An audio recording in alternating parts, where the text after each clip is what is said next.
Frères et compagnons d'âme, Ivoiriens, Ivoiriennes, chers amis de la Côte d'Ivoire, je suis le commandant Abdoulaye Fofana. Je voudrais m'adresser à nouveau au président de la République sortant, Alassane Dramane Ouattara, et à mes frères membres des forces de défense et de sécurité de la Côte d'Ivoire. Pour commencer, je voudrais souligner, Monsieur le Président chef suprême des armées, Monsieur Alassane Dramane Ouattara, que j'ai été surpris du contenu de votre discours la veille de l'indépendance de notre patrie, la Côte d'Ivoire. J'ai dégoté votre tripatouillage de la Constitution à vouloir à tout pour briguer un troisième mandat. Cet acte est un grave mépris pour la nation ivoirienne tout entière. Voudrais vous faire croire, Monsieur le Président Ouattara, que la Côte d'Ivoire, constituant plus de 25 millions d'Ivoiriens, n'aurait que deux surdoués capables de la gouverner? Est-ce à dire que vous, Monsieur Ouattara, ainsi que le feu Premier ministre Amadou Bon Coulibaly, seriez-vous les seuls qui avaient la capacité morale, physique et mystique à pouvoir administrer notre nation? Ne soyons pas amnésiques, car l'histoire de notre pays est récente. Elle nous rappelle que vous aviez été appelé par le père fondateur de la République de Côte d'Ivoire, feu président Félix Houphouët-Boigny, dans les années 1990 pour assumer le poste de Premier ministre quand la Côte d'Ivoire traversait des difficultés sur le plan économique. Cependant, je trouve votre autodésignation pour ce troisième mandat étant un manque de considération pour les Ivoiriens en général et aussi les membres de votre parti RHDP en particulier.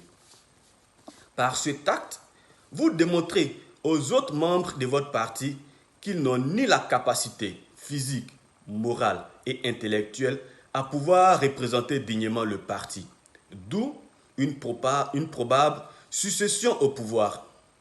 En un mot, il représente à vos yeux des bons à rien et des crânes brûlés. Monsieur le Président, il serait respectueux de votre part d'exprimer une considération absolue pour la nation ivoirienne, car pour moi, si vous l'aimez réellement, votre adresse à la nation du 7 août aurait été différente car ce jour est symbolique dans notre histoire. Elle marque tant bien la commémoration de l'obtention de l'indépendance de notre nation ivoirienne, mais aussi la liberté de nos grands-parents.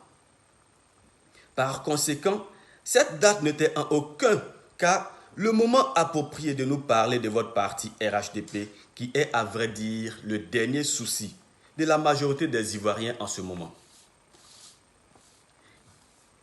Ils trouvent injuste de subir les mésententes au sein de votre parti. Frères et compagnons d'âme, l'heure est pour nous de renouer avec le peuple ivoirien, qui a tant souffert de nos mésententes depuis la transition de 2000, la rébellion de 2002 et aussi la crise post-électorale de 2010 à 2011.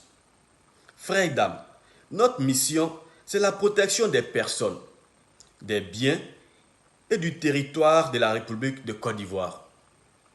Notre mission, c'est la défense de la nation contre toute forme d'agression illégale et illégitime, qu'elle soit intérieure ou extérieure. Or, je constate que le président de la République sortant, Alassane Dramane Ouattara, a décidé d'agresser délibérément notre peuple. Comment cela? Primo, en violant les articles 55 et 183 de la Constitution qui lui interdisent d'être candidat pour un troisième mandat à la présidence de la République. M. Ouattara a trahi la foi fondamentale de notre pays. Secondo, en violant les libertés publiques des Ivoiriens consignées des articles 1 à 21, notamment de la Constitution du 9 novembre 2016, qui proclamant la libre opinion, la libre expression, le droit de manifestation, la libre croyance, la libre association et j'en passe. Aujourd'hui, Les milices déguisées encore habillées par le pouvoir agressent, kidnappent, matent et tuent les Ivoiriens uniquement pour leur imposer le diktat de M. Ouattara. Tertio, en violant enfin le contrat moral et spirituel qui le liait au peuple ivoirien, puisque dans sa prestation de serment, le président de la République s'engagea à respecter la Constitution sous peine que le peuple lui retire sa confiance. Notre police, notre gendarmerie, notre armée doivent-elles se soumettre à un chef d'État qui traite mieux ses milices que les forces républicaines? Je réponds non.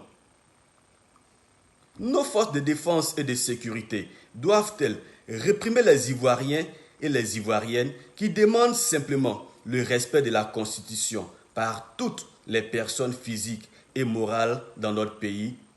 Je réponds non.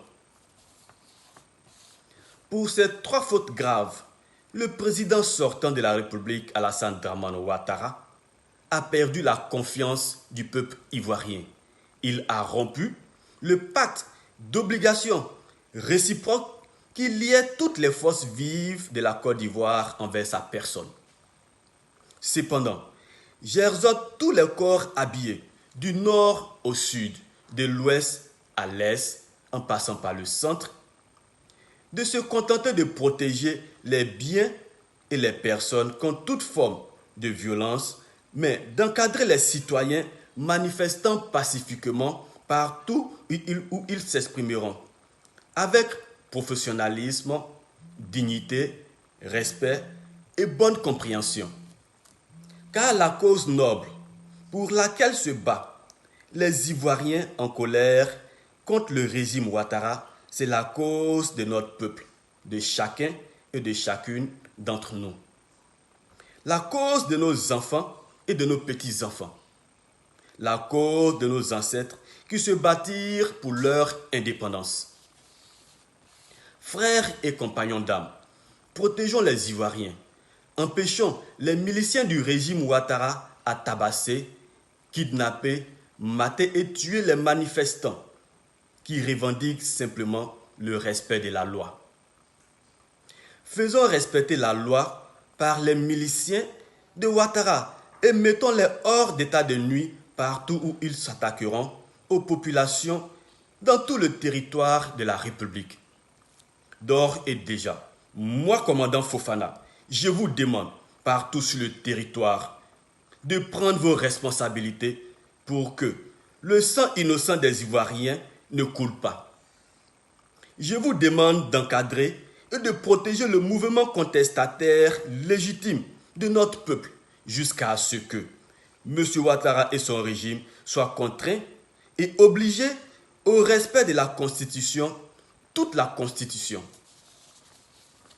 Oui, M. Ouattara doit immédiatement renoncer à sa candidature illégale et illégitime anticonstitutionnelle pour sauver la paix, la sécurité et la stabilité de la Côte d'Ivoire. Frères et compagnons d'âme, exigeons des ordres écrits à ces généraux corrompus afin que vous puissiez établir vos OI avant toute mission, car ces ordres initiaux vous serviront de bouclier demain. Quant à vous les généraux corrompus, je vous demande d'établir la MRT écrite pour vos subalternes afin que vous puissiez répondre de vos actes dans le futur. Je voudrais aussi attirer l'attention des parents des forces de défense et de sécurité.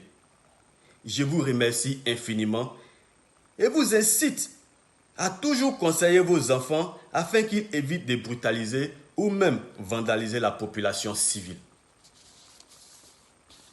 La communauté internationale a les yeux ouverts sur la situation politique de notre pays.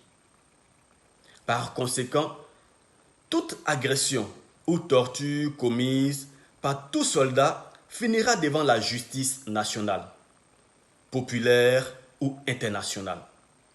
Faisons attention, aucun crime ne passera inaperçu et ne restera impuni. Avant de mettre un terme à mon adresse, je salue le général Je salue mon père spirituel. Que Dieu bénisse le peuple de Côte d'Ivoire, commandant Abdoulaye Fofana, au service de la patrie.